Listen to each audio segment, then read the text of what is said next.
более современного экспорта.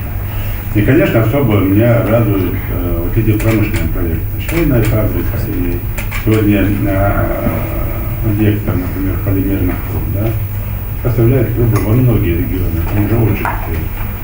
И завтра вот радиаторы уже, они уже есть. Процентов 25 импортозамещения в стране будут поставлять вот наши радиаторы.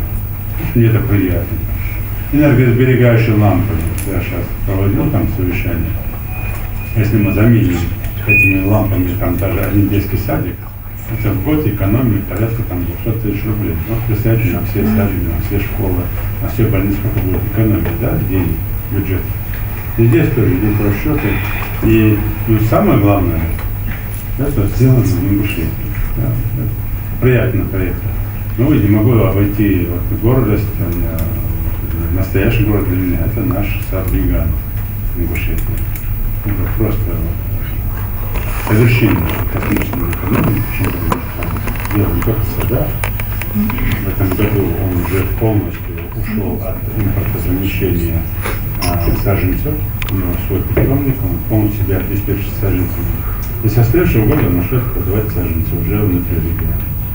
И они не лучше, не хуже итальянских, если не лучше. И делать они тоже присмотрим итальянских специалистов.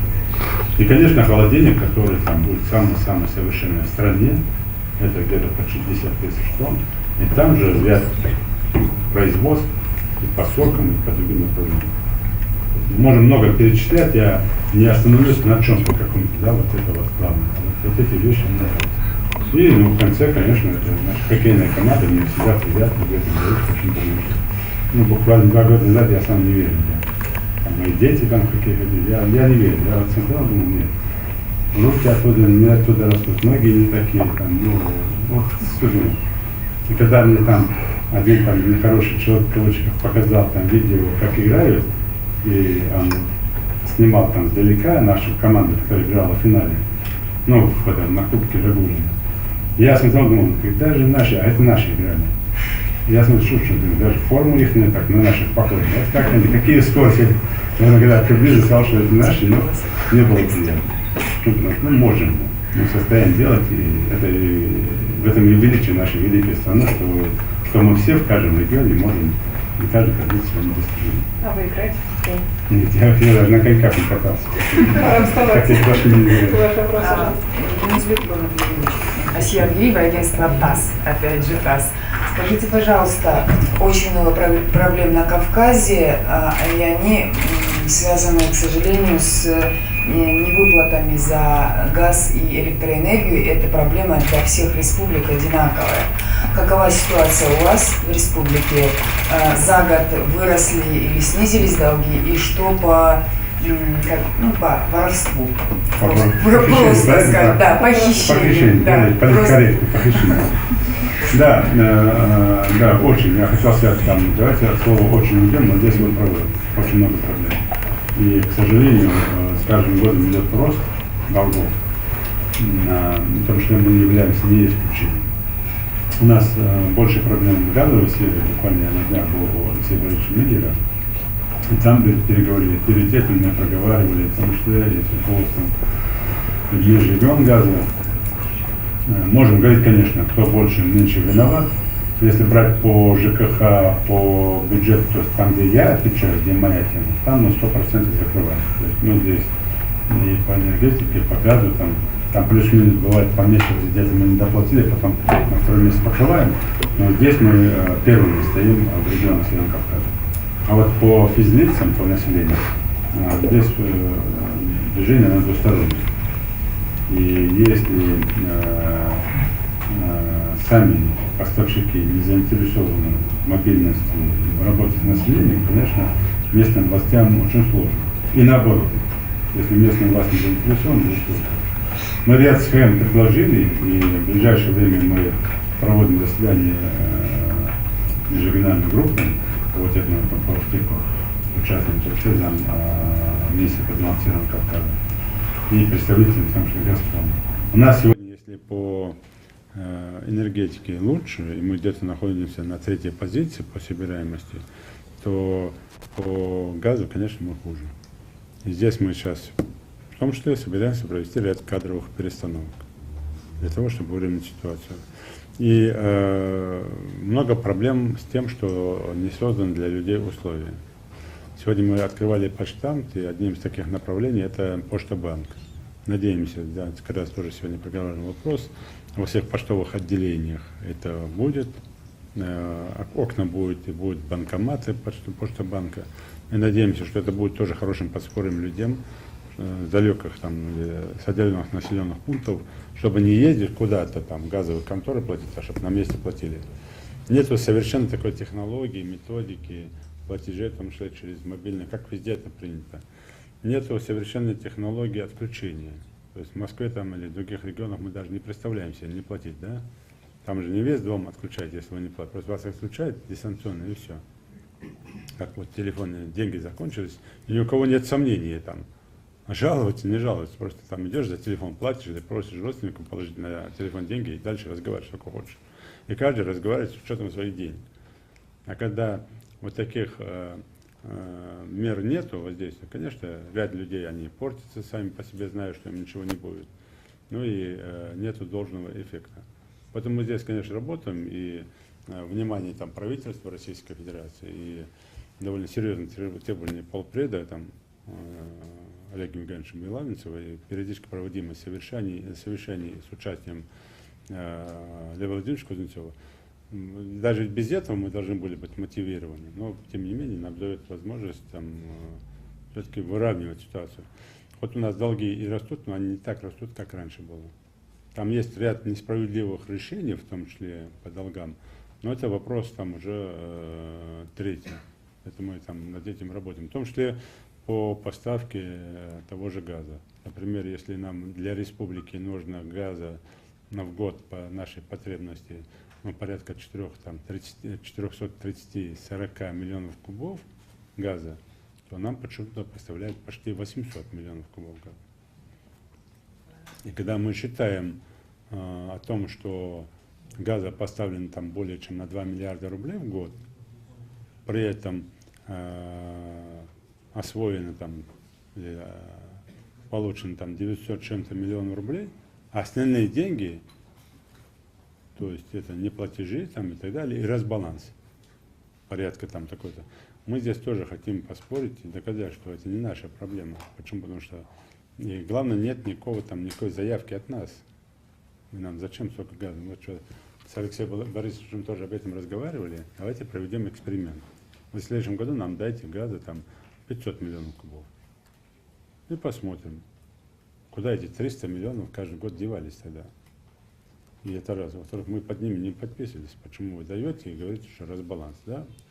То есть здесь в каждом субъекте есть свои эти проблемы, и мы хотим вот этот вопрос решить. И второе, нету прямой ответственности самого населения, там, населенного пункта и главы села.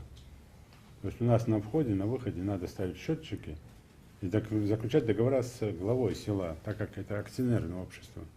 И глава села должен покупать или брать столько газа, сколько он оплачивает. И людей надо к этому приучать.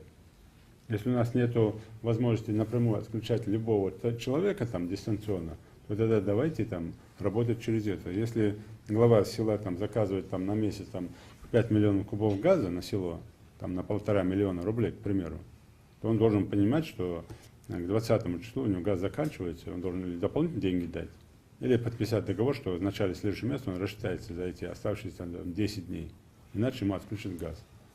Или же должен тогда с людьми разговаривать таким образом, что и свет, и газ у них будут там с учетом платежа. Заплатили они там на 15 дней, значит у них там утром, в обед, вечером будет отключаться свет, газ, вода на тот период, который... То есть какие-то меры надо принимать. Если мы эти меры не примем, а мы живем от выборов к выборам, да, если мы говорим там вот здесь сейчас выборы, нельзя там социальное напряжение, здесь это, люди тоже под это подстраиваются, не пытаются, ну, больше даже не люди, сколько там вот те чиновники, которые стоят за этим проектом. И под шумок они там свои вопросы решают. А все пытаются повесить на людей. Поэтому вот в комплексе мы хотим вот эту задачу решить. Я думаю, что мы как раз с Алексеем Борисовичем договорились. У нас больше проблем по газу. В ближайшее время провести вот эти мероприятия, делать реорганизацию. И я должен где-то до конца сентября показать результаты. В этом случае Алексей Борисович обещал довольно серьезную, хорошую социальную и инвестиционную поддержку для республики. Нам Алексей Борисович построил хороший ФОК, население Али-Юрт, готов и дальше нас помогать. Но мы должны показать результаты по собираемости за платежи. Спасибо. Спасибо. Ваш вопрос, пожалуйста, прямо. Гитар ТАСС, Руслан Моисеев. Нурбек Владимирович, вы уже говорили о поставках яблок и меда в Саудовскую Аравию. Скажите, в каких объемах Ингушетия поставляет продукцию в эту страну? Намерена республика расширить географию этих поставок стран, куда будет поставляться эта продукция? И какой ассортимент еще может уникальный предложить регион этим странам? И второй вопрос. В конце прошлого года и в начале этого года в республику приезжали бизнесмены Китая, было ряд предложений о реализации совместных инвестпроектов. И на какой стадии реализации вот этой договоренности, и реализуются ли какие-то совместные проекты с Китаем? Спасибо.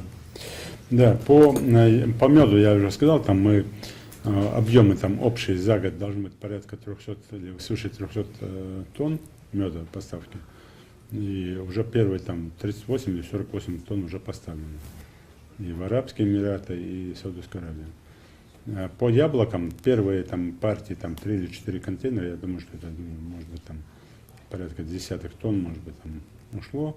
Это уже проверка там на месте, изучение темы и дальше уже более широкий контракт.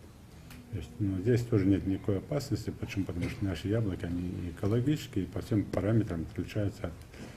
Мы, когда были в Саудовской Аравии, посещали ряд крупных торговых там точек, и, конечно, разница между нашими товарами, там это небо и земля. Поэтому я думаю, что они пойдут на то, чтобы подписать соглашение. Хотя, надо признать, там довольно серьезная конкуренция. И все западные партнеры, там, они только этим занимаются, поставками Саудовской Аравии, ну и США в том числе. И здесь конкуренция есть, но все равно поле деятельности очень широкое. Там, например, тоже потребность там, в яблоках, они там обеспечены только на 20%. Да? Поэтому там поле деятельности огромное. И там хватит всем, в том числе и нашим производителям. Потому что дальше будет больше. По китайцам, ну, мы проговаривали, пока мы приостановили эти проекты. Почему? Потому что мы там создавали целую там агломерацию в плане там, Китай города и так далее. Но мы не увидели ярко выраженной там поддержки или желания. Ну и в том числе и каким-то образом не было надежд на то, чтобы вот, китайские партнеры вот с этой задачей справиться. Хотя я знаю сейчас, что я с главой Кабардино-Балкарии разговаривал, они подписали очень хорошее соглашение, реализуемый проект там. Ну, мы посмотрим, когда китайцы там начнут работать, и, наверное, пригласим их к нам, в том числе для того, чтобы наладить вот это взаимодействие. Но с теми, с кем мы работали, мы, по крайней мере, не увидели такого перспективы, так будем говорить, там, реализации. Спасибо. Ваш вопрос, пожалуйста. А вот микрофон лежит совсем рядом. Лидия Максимовна, я хотела бы продолжить тему касаемо промышленности и экономического развития региона, о чем говорилось в начале нашей встречи. Вот промышленность, она по сути является той отраслью, которая в принципе формирует бюджет, да, местный. И вот мы не раз, в принципе, здесь уже говорилось об этом, и вы сами перечислили все заводы, которые у нас открываются и открыты. Вот есть какая-нибудь прибыль от этих заводов, и в дальнейшем будем ли мы продолжать развивать именно это направление в том же темпе? Да, спасибо. Ну, я буквально там по прибытию с Ижевска, я как раз посещал Ижевск, Мордовию, Пензу и Самарскую область. И мне было интересно именно побывать в Мордовии и в Пензе по объектам и промышленного, и агропромышленного комплекса проверить. И увидев там вот это, то, что там происходит, приехал в республику, посетил ряд наших промышленных предприятий.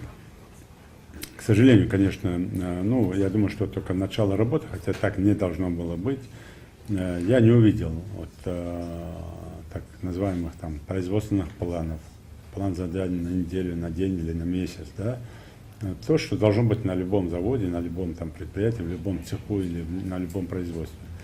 И там же я на месте там довольно серьезно делал выводы, задачи поставлены. В том числе я сейчас смотрю там даже по нашим данным, с учетом того, что мы производим, как в прошлом году там были там индекс промышленного производства там 104, так и в этом году продолжается. Хотя заехали завод ЖБИ, там сделано более 1000 плит, но нигде они там реализованы, но в статистических данных нигде это не прошло. То есть они, как бы будем говорить, там сам директор завода сам по себе решил. Те же радиаторы там стоят, там склады забиты, спрашивают, сколько радиаторов, где это прошло. У статиста спрашиваю, у него никакой информации нет. То есть мы находимся на этом, то, что я говорил, да, наше Министерство экономики, другие ведомства, они не умеют показать работу. И спроса с них нет. Поэтому мы будем производить, мы довольно серьезно сейчас производим, как я уже говорил, швейное производство, и молочное питание детское, там, и производство молока, например, наш небольшой молочный завод там, с мясомолочного комплекса, уже на 100% наших дошкольных учреждений школа обеспечивает уже своей продукцией. То есть мы ее должны показывать, мы должны уметь это все показывать. И те индикаторы, которые заложены в производственной мощности тех предприятий, которые мы заложили, и по рабочим местам, и по продукции вот выпускаем, то, что по количеству, по объемам, и по берем там доходам бюджета республики. Где-то предприятие уже с первой секунды должно давать, а где-то мы даем там налоговые послабления, в том числе. Они должны, конечно, с каждым днем, с каждым месяцем давать уже совершенно другие эффекты. Поэтому это все будет, и у нас другого пути нет. И мы должны в этом вопросе совершенствоваться. И благодаря вот этой продукции, в том числе, наша республика будет она известна в регионах.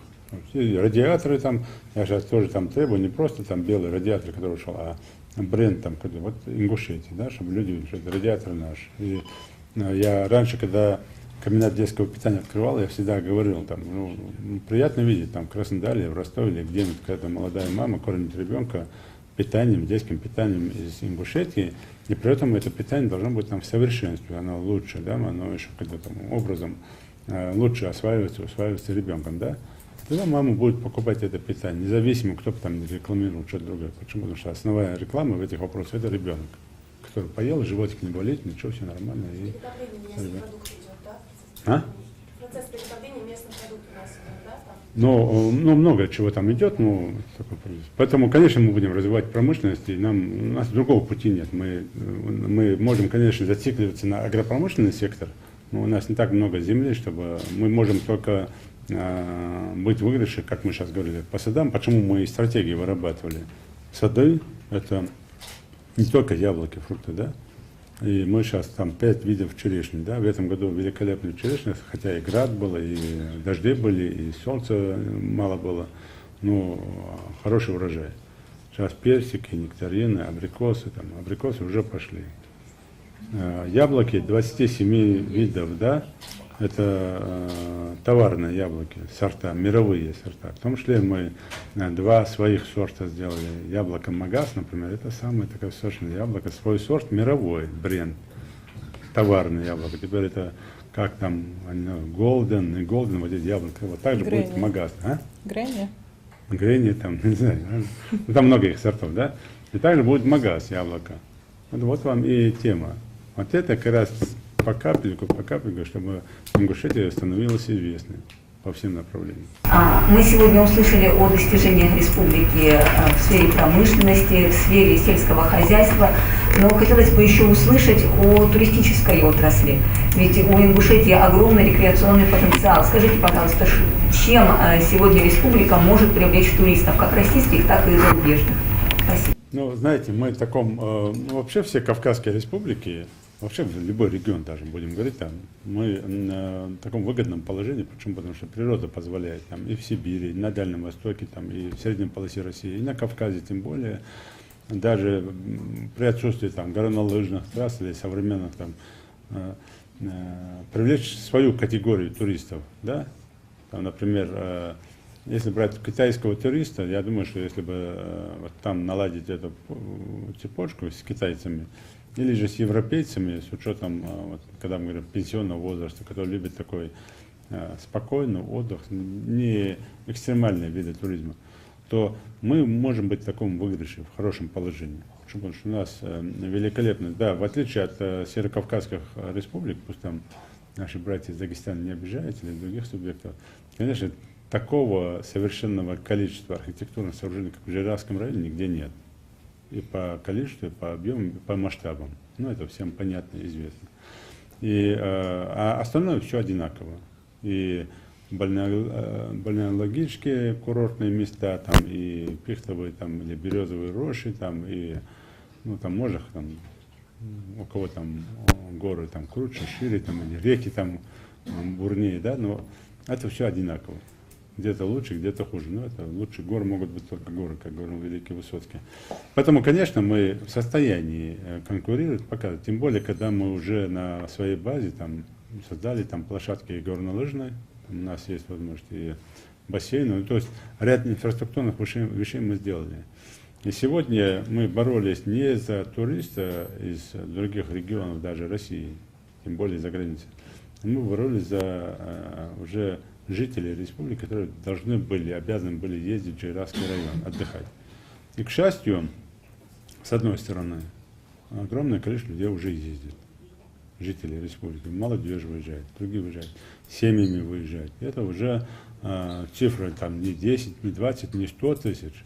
А, например, по 2016 году это за 240 тысяч перевалило людей, которые так приехали, уехали.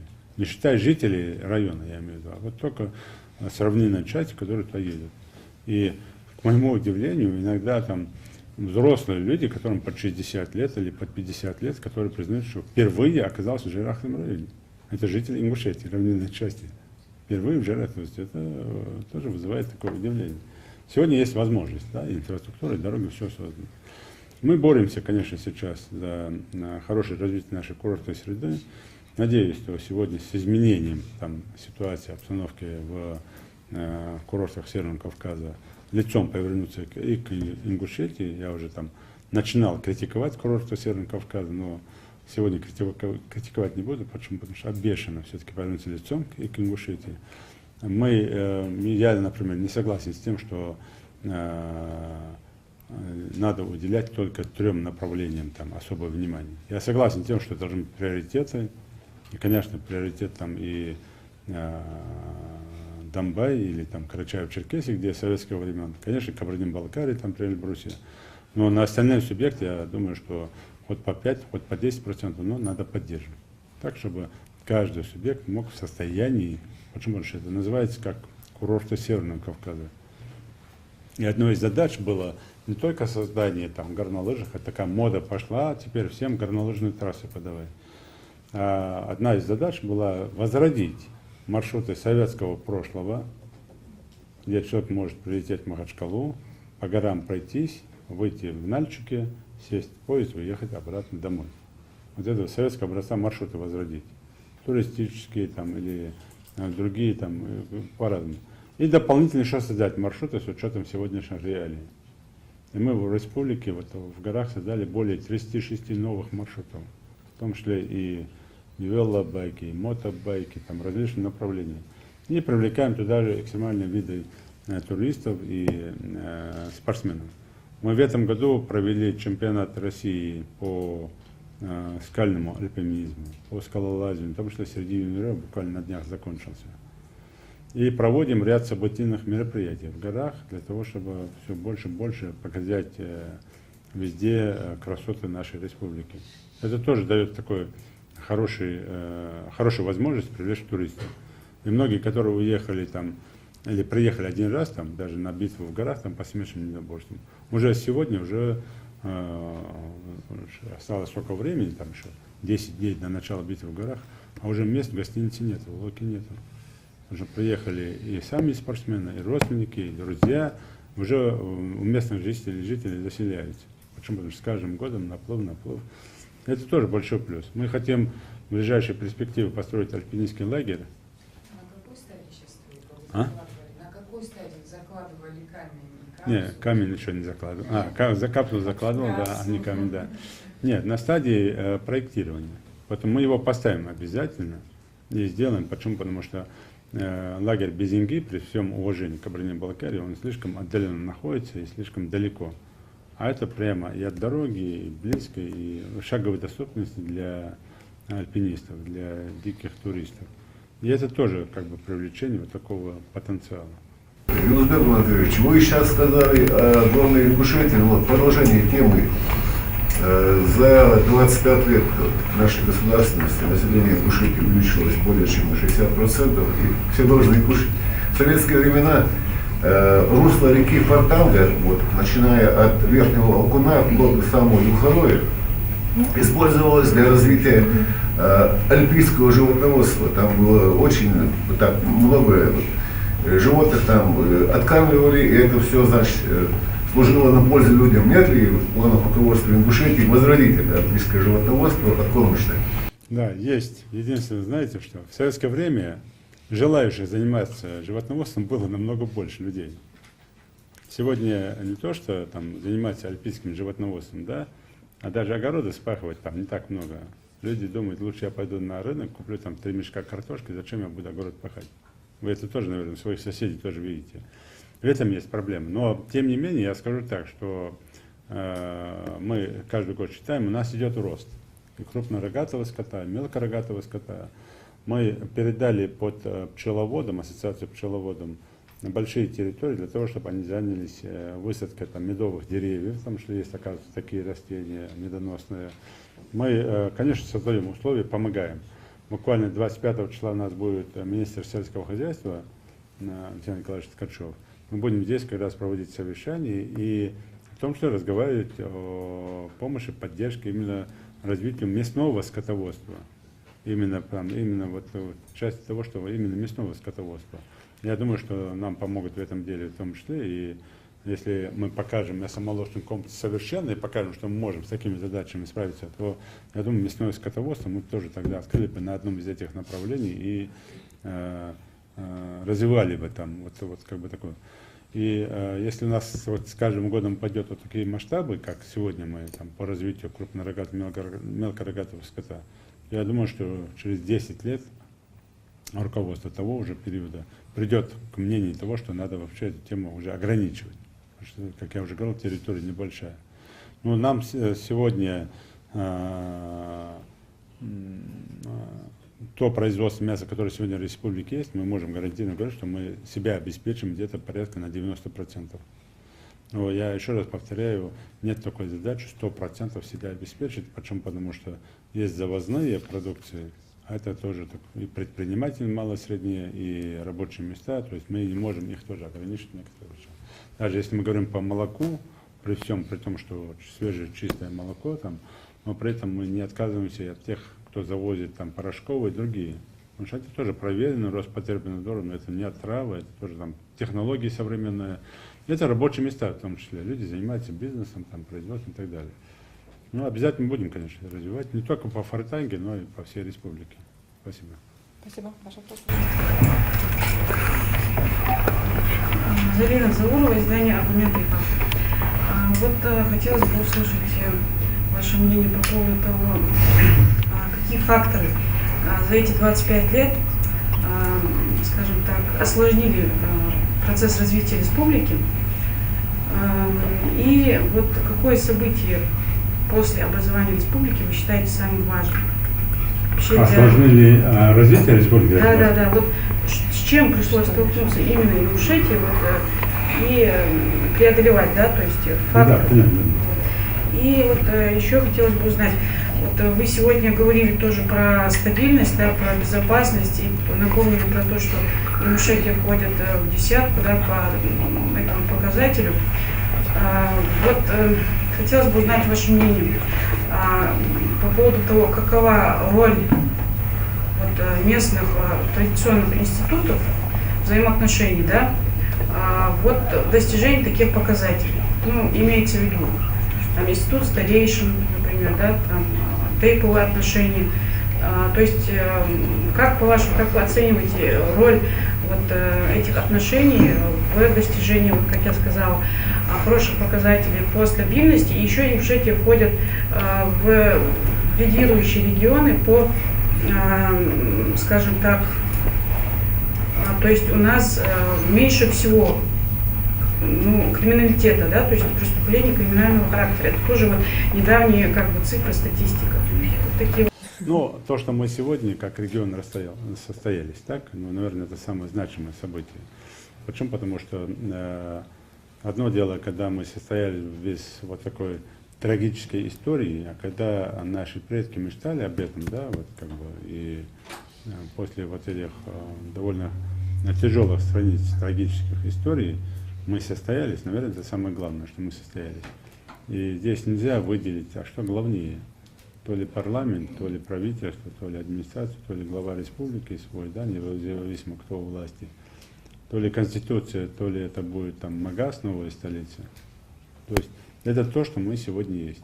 И на примере того, что сколько нас было, как уже там говорил предыдущий выступающий, сколько нас стало, да, за этот период, за 60% возрастного населения. Это вот те показатели, если мы такими темпами пойдем, это как раз тот показатель, что мы идем на правильном пути. Какие осложнения? Ну, с первого дня я уже говорил, там, конечно, для руководства республики того периода было очень сложно. И до выбора президента республики первого, там, Руслана Султановича Аушева, там, временная администрация. Почему? Потому что с первого дня это пригородный район, это конфликт, это каждый день похороны, трупы, и это, как вы помните, бессрочные такие митинги на площади. И для руководителя региона того периода, конечно, было сложно выйти к людям, что-то объяснять, глаза смотреть, там, наблюдать это все, и чувствовать свое бессилие, да, что ты только можешь говорить, обещать, и дальше ничего. Вот этот период, там, вот это сложный период, почему? Потому что оно, я уверен, тогда связывало по рукам, по ногам, и нужно было огромное мужество иметь для того, чтобы все-таки через это переступать.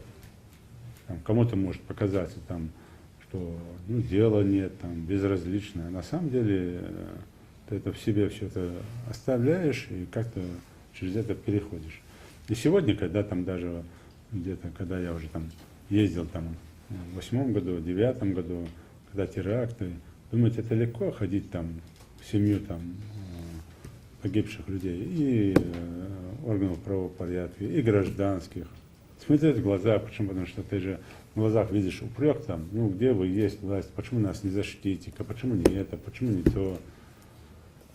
Из глубочайшего уважения, корректности каждый с пониманием относится к этому.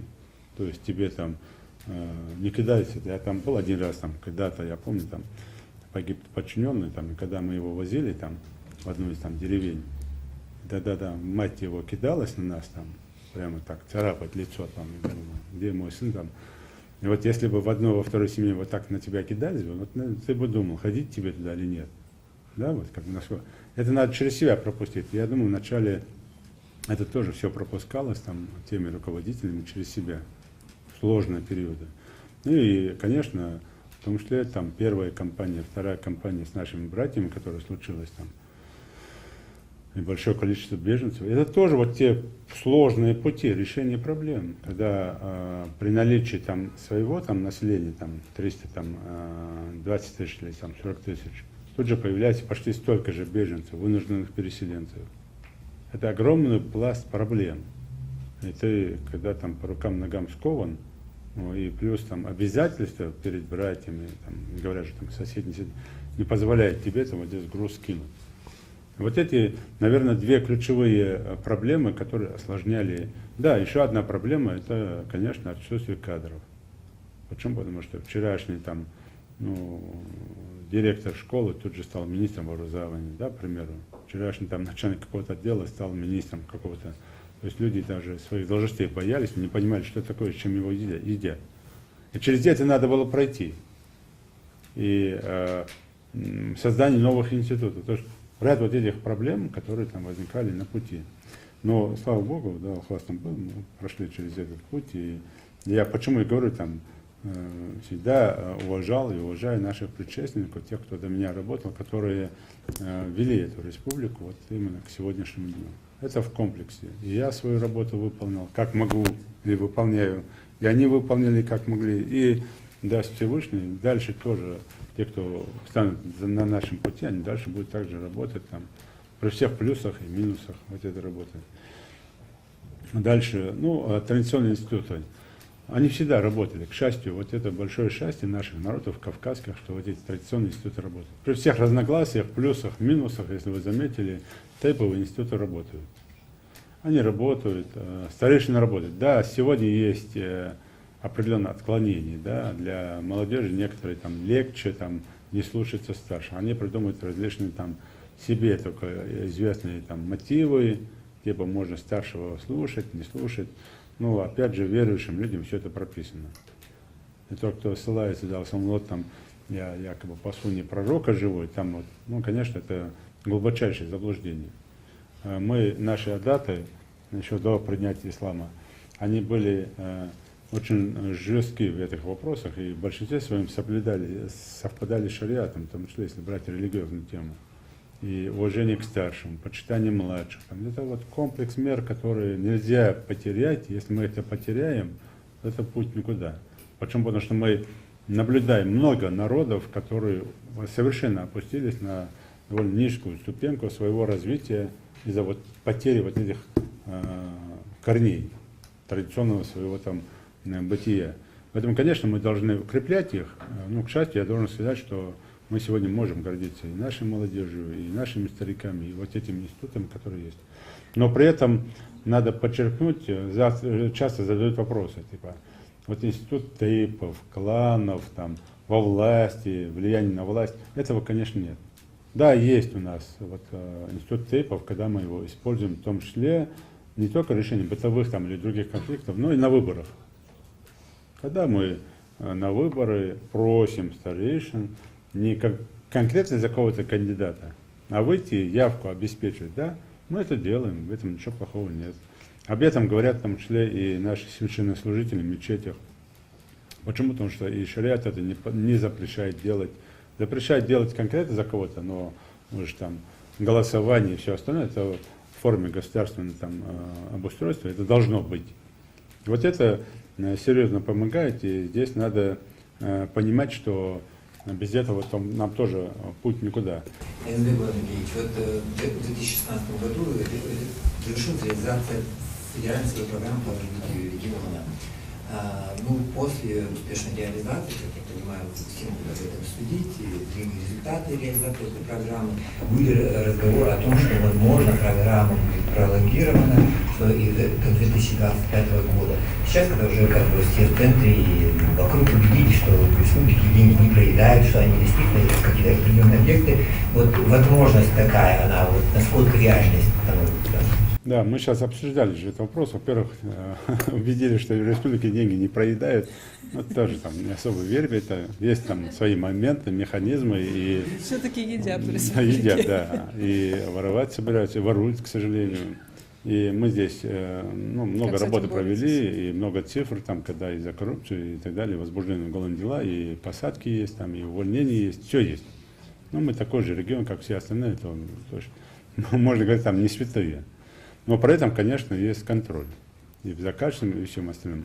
Если мы говорим по качеству реализации ФЦП, да, у нас есть там, и мы обратились там, в том числе представителю правительства Российской Федерации, где нам позволили достроить, завершить объекты до конца, в том числе августа. Это вот ключевые проекты, как дома там, для вынужденных переселенцев, оползновая зона и так далее. Но тем не менее, я еще раз повторяю, что по качеству и по реализации проекта можно сказать, что мы успешно реализуем федеральную целевую программу. По пролонгации нам дано добро, и сегодня это вот именно ФЦП, как мы его называем, но это может быть и ФЦП, но скорее всего это будет средства, выделенные в рамках реализации вот этого социального проекта. Социальное развитие Республики Ингушетия. Это порядка 38 миллиардов рублей, что мы запрашиваем. Эти деньги разбиты на 4 блока. Культура, образование, здравоохранение и спорт. Вот на эти 4 блока, чтобы максимально приблизиться к регионам России по осталось от объектов социального блока. Поручение уже дано, и, в принципе, помощник президента Владимира Владимировича Путина Андрей Ремович Белоусов этим вопросом занимается. Уже наши помощники, с его помощниками все отработали. И надеюсь, что не как отдельный вид ФЦП, я по этой программе очень плотно мы общались и с Дмитрием Николаевичем Казаком, который курирует и ведет это направление, а отдельным программам выделения средств для министерств и ведомств, чтобы именно реализовать вот эти проекты, которые необходимы для республики.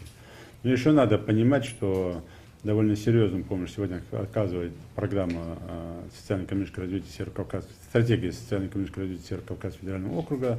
И здесь мы получаем хорошие объемы, в том числе по реализации проектов.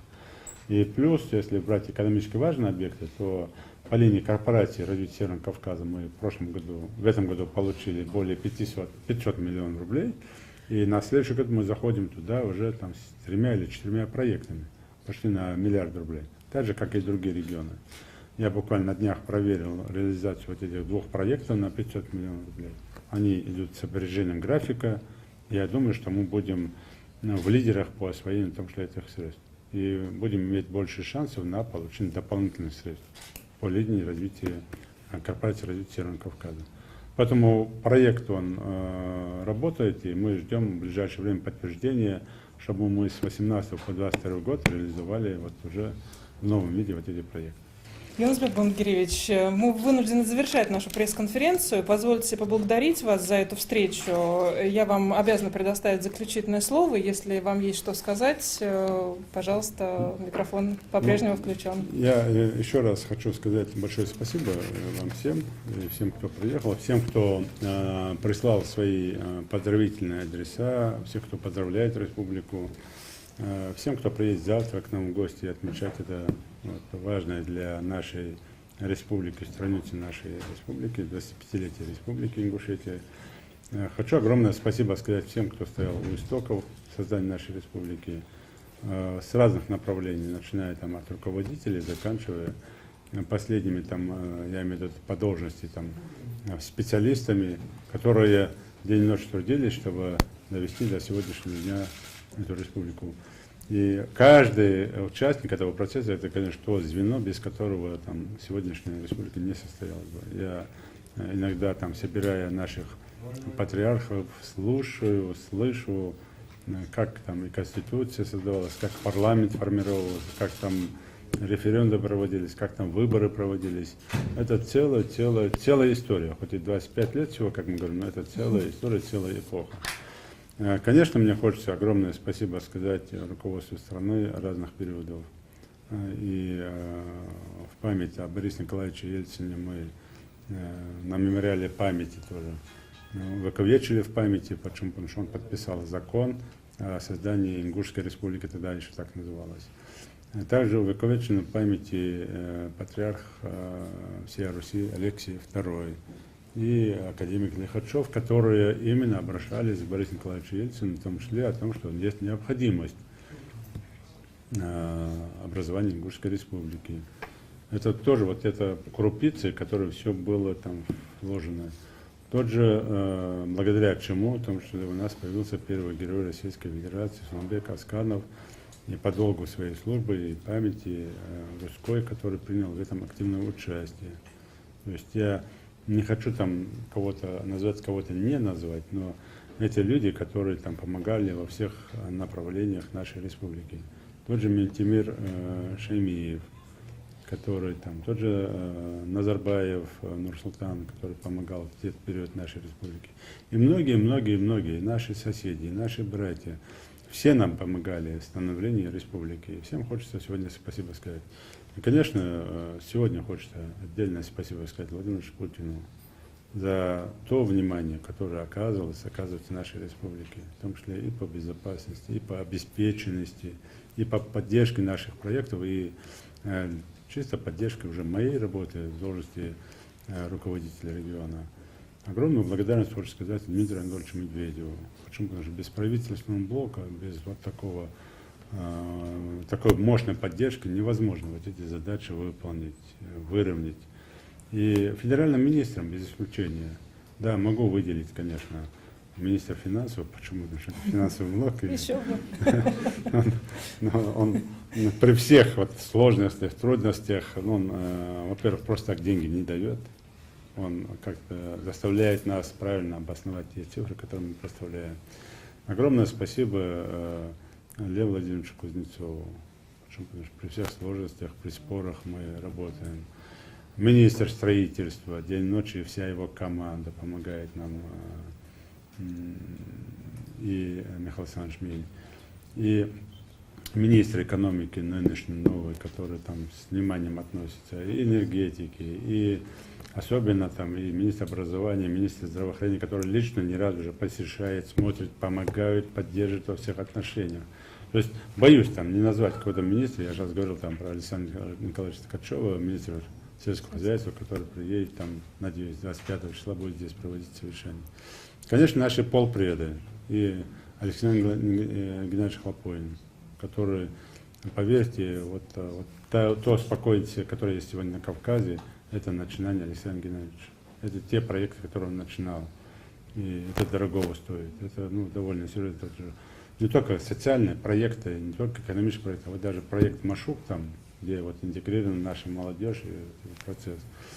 И Сергей Владимирович Меликов, который создал вот такую мощную атмосферу между нашими нами главами, там, который там нашел такие нити к нам, ко всем, несмотря что он был военный, но и я военный, там что, но нашел нити к каждому свой подход.